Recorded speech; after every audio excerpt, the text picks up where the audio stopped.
Hey guys, real quick, only 40% of our viewers are actually subscribed, so let's change that right now. Hit that subscribe button right below. New Orleans Saints, 17. Carolina Panthers, 7. Saints get their second win. Tyler Shough gets the win, his first NFL win as a starter.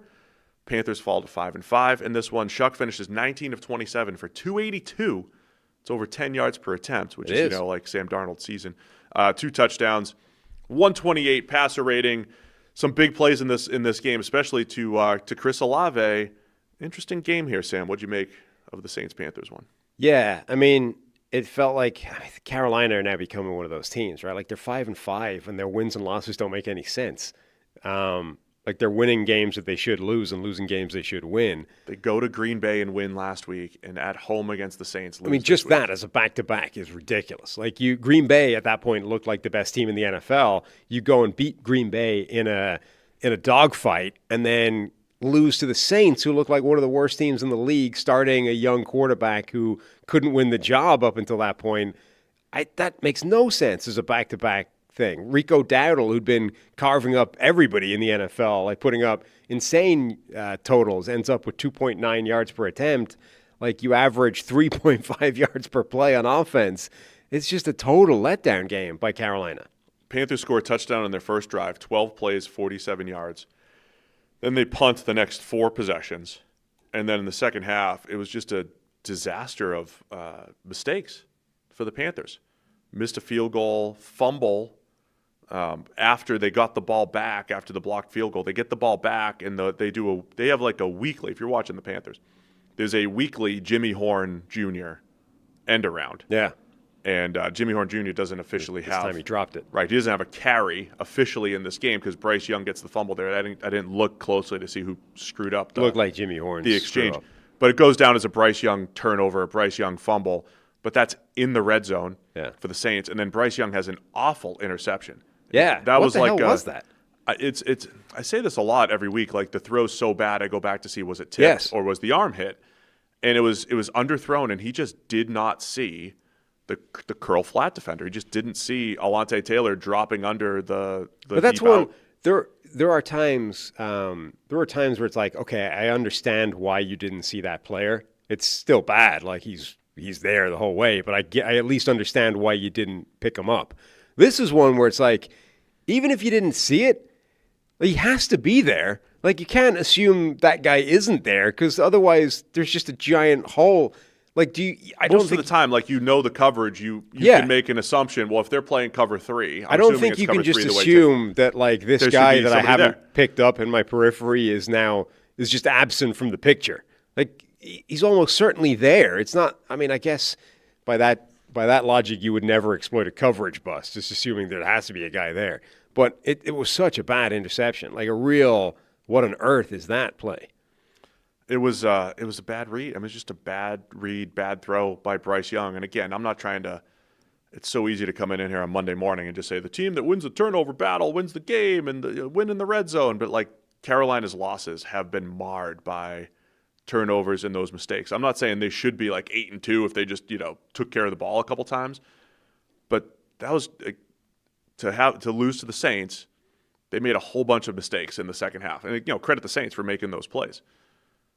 Yeah, but they also had like plays that went their way. This game featured one of the freakiest plays I've ever seen in my life. The Saints blocked a field goal, but it then bounces off the helmet of a Carolina Panthers lineman, goes forward past the line of scrimmage, which makes it effectively a legal punt, like a positive punt. It then touches a Saint, and then some smart Panthers, I should find out who it was, because had the presence of mind to realize that makes it a live ball, dives on it. It turns into the Leon Lett play. Dives on it, and then from what was a blocked punt, or a blocked field goal, rather, it's actually set a new first down. We get the ball back, and let's go again.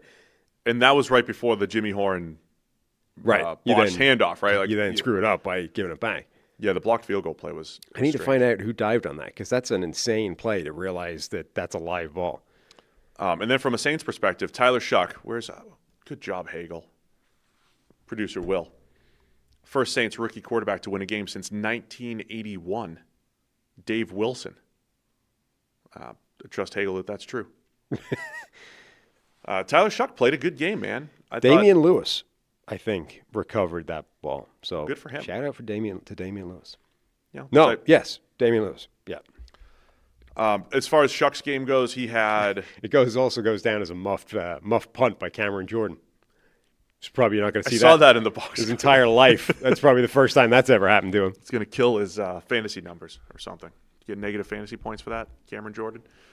So you got Chris Olave had an outstanding game. Yeah, 2 plays that are ridiculous in particular. I mean, he wrecked J.C. Horn in man-to-man coverage on a go route where Horn's actually got him in pretty tight coverage, and then as he's looking for the ball and they start hand fighting at the same time, Chris Olave just sheds him and he falls over, and it's a big play. And then the other one, the ridiculous one-handed catch, just 2 spectacular plays from Chris Olave. Yeah, the one-handed catch, I thought that was like the play of the game, right? The Saints are up 2 scores, fourth quarter, about 6 minutes left, and Shough throws. It's a beautiful back shoulder throw by Tyler Shough, but probably even better catch by Chris Olave. And that was a huge play just to maintain the keep the ball and pretty much run it out at that point if you're the Saints. I thought Shough missed a couple easy throws. I say easy throws, but underneath throws, little hitches and flats and angle routes. Missed a couple. I thought he had the touchdown to Juwan Johnson, rolling left. Well, not a full roll left, but that was the scouting report on Shough. When he moves to his left, he makes big plays. That was his entire highlight reel at Louisville.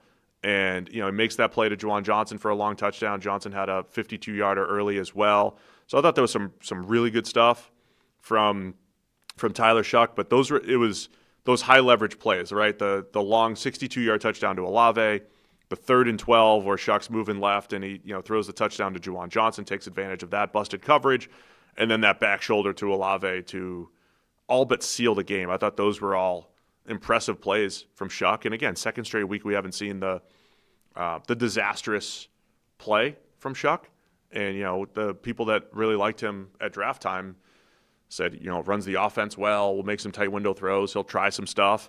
The Olave play, again, it wasn't really open, right? You get credit for a 62-yard touchdown. It wasn't really open at the time, but he's going to give his receivers opportunities to make plays, something I think the Saints were saying, hey, we wish Spencer Rattler would do that a few more times, which was part of the move to go to Shough, and I think it paid off in this one for the Saints. Yep. And then you got Bryce Young averaging exactly 5 yards per attempt for the Panthers. Yeah, I mean, just a general total offensive lack of production. Bryce Young has 124 yards. Rico Dowdle, we already mentioned, basically got shut down. No, I mean, they didn't get anything going. So Young, I don't think he's playing as well. Not at all. Last year. No, I mean, a sort of unspectacular hard regression. Like, he didn't go all the way back into like seeing ghosts, just train wreck, needs to be sat down, but he's gone into he's not moving the ball. Yeah. Last year, we were defending the pedestrian stat lines last year, and I think rightfully so. Because they were. I mean, these are different. There were 4 or 5 plays last year where he would drop a dime down the field to get dropped, or he would have a scramble drill play, or like a key run, or a really tight nice tight red zone pass, tight window throw. You're just not seeing that from Bryce Young. There was a more consistent natural playmaking from him last year. And then when you evaluated the situation, you'd be like, man, he's really doing this without a ton of receiving talent. And so it's interesting, right? Because you have Tetero and McMillan right now is better than any receiver he had last year. I guess you could argue the way Adam Thielen played last year, comparable but different styles. But McMillan's better than what he had last year. And then you have him. Is it too reliant on McMillan at this point? But, man, it's just not the same free style that I think we saw from Bryce Young last year, where we're like, man, he's got some natural playmaking ability, and it showed up in the second half, or like the last 2/3 of last season, and we haven't really seen that nearly as much this year. No, he's not playing well at all this season. I mean, I haven't seen it off the back of this game, but those charts that Sam Hoppen puts out, he's one of the worst quarterbacks in the NFL in terms of PFF grade this season, and that's been real. He's not playing at a high level. Thanks for watching all the way to the end of the video. Check the Mic is live Monday, Wednesday, and Thursday, so be sure to hit subscribe so you don't miss a video. You heard the man. Subscribe.